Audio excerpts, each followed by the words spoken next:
The world watched in awe as the meteor storm lit up the sky. Dr. Maria Rodriguez, a renowned biologist, stood in her laboratory, her eyes fixed on the monitors displaying the storm's trajectory.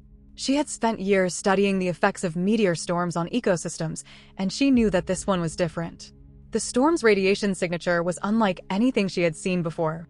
The storm passed, leaving behind a trail of destruction. Maria emerged from her laboratory to find a world transformed. The skies were gray, the air was thick with dust, and the once lush vegetation was withered and dying. She knew that the storm had caused irreparable damage to the ecosystem.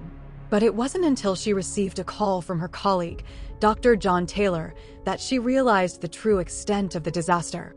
John's voice was shaking as he told Maria about the disappearance of the apex predators. "Maria, it's not just the big cats and bears," he said. "All of them are gone.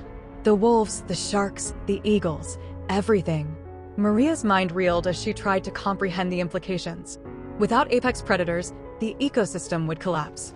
Maria assembled a team of scientists to investigate the disappearance of the apex predators. They began by collecting data on the storm's radiation signature and its effects on the environment.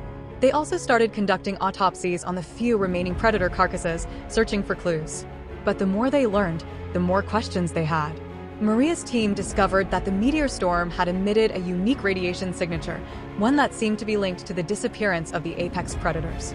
They dubbed it the alpha radiation. But what was it about this radiation that had caused the predators to vanish? And how could they reverse the effects? After months of research, Maria's team made a breakthrough. They discovered that the alpha radiation had disrupted the predators' biology, causing a genetic mutation that made them infertile.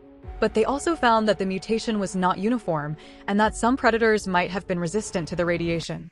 This gave them hope that they might be able to find a solution. Maria's team began searching for a way to reverse the effects of the alpha radiation.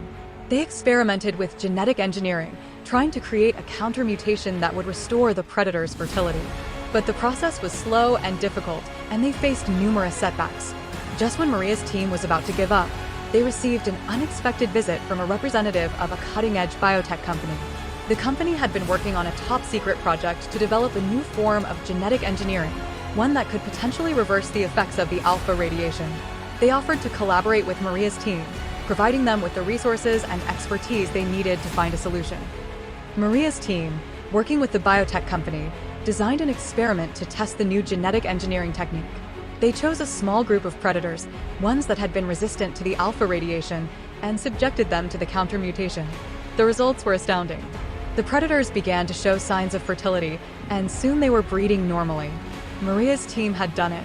They had found a solution to the ecological disaster caused by the meteor storm. The predators were back, and the ecosystem was beginning to heal. But the experience had left a lasting impact on humanity. They had realized how fragile their world was, and how dependent they were on the natural balance.